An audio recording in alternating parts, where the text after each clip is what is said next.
Many shows created by Steven J. Cannell. He is here. Cannell. I always say it differently every time. You said it right. Cannell. Steven J. Cannell. Yes. Done every single job in Hollywood. Which do you like the most? Writing. Writing is the one. Yeah, that's my main gig. I mean, I think I'm best at that too. You know, I'm an okay producer, but I had people working for me that were so much better. You know. How many episodes have you written of all your shows combined? Do you know even a number? About 400, maybe. You just think for a second. The guy's got an episode of something ready right now. Is it easier to write a script or a novel? How are they different? Well, they're different. I mean, actually, a novel is a much more complete project. It takes me 4 months to write a book, and I could write a screenplay, a television script in 4 days. So it's a completely different. Once you get on track, you just sit down and just pop it out. I plot them. I know where I'm going. I try and create my characters in my head, so I got an idea of what the relationships are, what the attitudes are, and then I just start writing. You know, this is your 7th book, right? Right. Now, tell us a little bit about the new one, and then we want to hear about these movies coming out. Well, this is the Viking Funeral, and I found something out from a friend of mine who's an investigator in U.S. Customs. We're having lunch one day, and he says, "Have you ever heard of the parallel market?" And I went, what's the parallel market? He goes, Fortune 500 companies are using their product to launder Colombian drug cash. I went, oh, come on, get out of here. And he said, absolutely. It's been going on for 20 years, and it's a big, big deal. Now, how does this work? Well, what they do is they basically use their products. They use a duty-free company as an intermediary, so they can claim, hey, we're just selling it to a duty-free zone. Mm-hmm. The duty-free company gets the money from the Colombian drug dealer, buys the cigarettes. It's shipped to a duty-free zone like, or it could be cigarettes, liquor, electronics. It could be anything.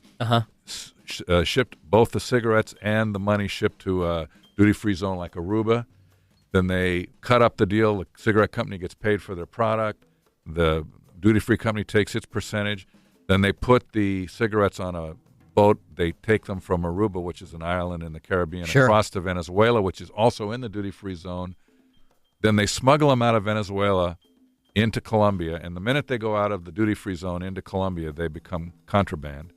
And then they are sold in Colombia in black market malls that are owned by the very drug dealers whose drug cash it was to begin with. So now what happens is too much work for me. That's a big vision. When those cigarettes are sold, the money goes into the cash register. The drug dealer gets the money, and he says to his Colombian government when he's building his big zoo in the backyard, and giraffes and lions are running free, and they go, how did you get the money for all this? They go, hey, I'm a cigarette importer. Unbelievable. Steven J. Cannell is here. The Viking Funeral is the new book, and we've linked it, by the way, at 99x.com on our Morning X page. Is it tied in with The Tin Collector? Well, it's a sequel to The Tin Collector. It is the same characters. And it starts when Shane Scully is driving on the freeway one morning, and he looks over and he sees his best friend from Little League all the way through the police academy. And the only thing that's wrong with this side, they were like brothers, is that this guy committed suicide 3 years ago, and he actually carried his coffin and handed his ashes to the guy's widow. And he takes off running, and Shane chases him in a car and loses him, and starts to investigate, why is my best friend, who I thought was dead, still alive? And discovers that a bunch of rogue cops have gone bad and are basically running this scheme and this parallel market scheme. So it's a pretty exciting novel, but it's about something that we really need to shut down. Mm-hmm. Steven, you're not I know you're a behind the typewriter guy, but I see you on screen a lot, and I saw a rerun, I guess, of VIP in the last month or so, where you were on playing yourself. Yeah. The part I was born to play, I mean. Yeah, the part you were born to play. Right. But you didn't you just finish a movie with Seagal? Yeah, I just finished doing a movie with Steven Seagal, and we were in Germany for a month. It was a little cold. What are you playing? It's a prison movie. It's a movie about the new Alcatraz, and I'm the head of the prison system, and I'm touring a Supreme Court justice through this prison, and we get captured by the prisoners. And Steven Seagal is sort of the he's an undercover FBI agent, and he's in this prison, and he ends up not saving me. I end up getting blown away on about page 90 of the screenplay, but he does get the Supreme Court justice. Now, obviously, with your resume, you're not having to audition for these movies. They just call you and say, we want you to have this part. Yeah, I sometimes I audition, but I don't know that I audition very well. I'm not a trained actor, I mean, I do it for fun. Mm-hmm. And I get away with it. I mean, you look like an actor. Now I look like an actor, and you know what? I can do it. I've now done enough acting over the years. I was in Renegade for 5 years. I played Dutch Dixon, the guy that chased Lorenzo around, and I kind of learned to act at the expense of my audience on that show. But I've been getting 3 to 5 acting jobs a year, sort of not. You're just having fun doing it. Just having fun doing it. People call me up. Generally, old friends. I'm like the director of this picture was one of my stars on the Hat Squad on CBS, and I've always stayed close to my actor friends, and a lot of them end up becoming directors. Mario Van Peebles, he put me in Posse, and he was the star of Sunny Spoon, one of my TV shows, and so I mean, I get along well with all these guys, and yeah, and so if they say, hey, come on, we'll have some fun, so I go and do it, and I guess I'm okay enough so I can get reemployed. It's a thank you. Well, on Renegade, like when you put yourself in your own shows like that. That was the only time I ever did that. Was that the only time? You never showed up on any other episodes? No, I did once show up on a Silk Stockings when an actor that we had hired got sick, and that's what I was going to ask you. They called me up, and it was just a little day part, and they said, we don't have anybody to play this used car dealer, and it shoots today. And so I jumped on an airplane and flew down there, memorizing the lines on the way, played the part. And the thing that was the only the part was of a woman. That's what I was going to ask, if you did it as a last resort, or if you did it, you just felt, you know what, I want to be that guy. You just felt like acting that day. No. On that Silk, it was because a guy got sick and they didn't have anybody. They couldn't get anybody in time, and I was in LA. But Renegade, I did put myself in it, but it was Lorenzo's idea. At least it wasn't my idea. Now, all these channels like TV Land and stuff, how many of your old shows are being aired again? Well, Wise Guy is on Court TV. A strange venue, I always think, but it's great. It's doing good. Hunter runs all the time, just on TV Land. And still love that show. A-Team's on again. Greatest American Heroes on. I mean, not a Greatest American Hero. Baba Black Sheep's on the History Channel. Is it really? Wow. That's you know how historically accurate that show is. Yeah. Let's say a network comes to you and says, Steven, we want you to put together a miniseries for us.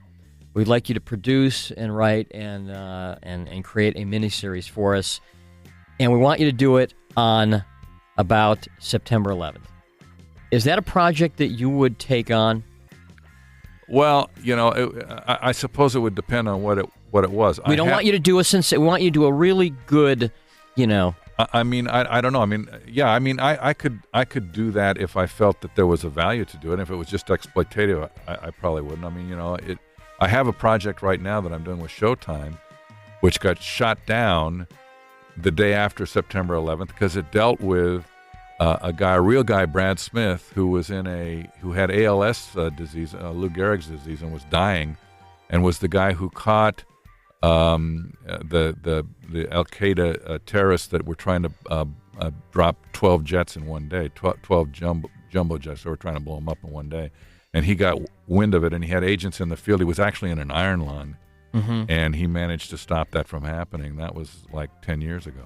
Really? And we had that. I'd been developing this because he'd been in People magazine, and I'd bought his life rights, and it got completely shut down at the day after the thing. And now they've called us up, and it's on a fast track to start up again. Yeah. So they're now beginning to reevaluate some of this stuff and say, that was really a good story. That was a story about an American hero. It was a cautionary tale about, we knew way back 10 years ago that these guys were talking about hijacking multiple jets on one day, and it was not. When we busted that scheme and actually arrested them all. Right. So why weren't we more alert to this? I think one of the reasons when those first 2 jets hit the World Trade Center that they grounded every jet was sent to a field was because they knew that there had been 12 jets once before that were planned to go down at once. More of this interview you don't want to miss is back in minutes on the Best of the Morning X 99X. Former U.S. Navy SEAL Sean Ryan captures real stories about sacrifice and strength. My biggest fear wasn't death. My biggest fear was nobody will remember me. That motivates a lot of people. It just made me feel invincible. Open the steel door and just... The they were all convinced, I think, that they were about to die. This rush of stress comes over me because now it's soul time. All of a sudden, I'm saying, what is really important? Let us reveal the truth of ourselves. That's it. The Sean Ryan Show. Follow and listen on your favorite platform.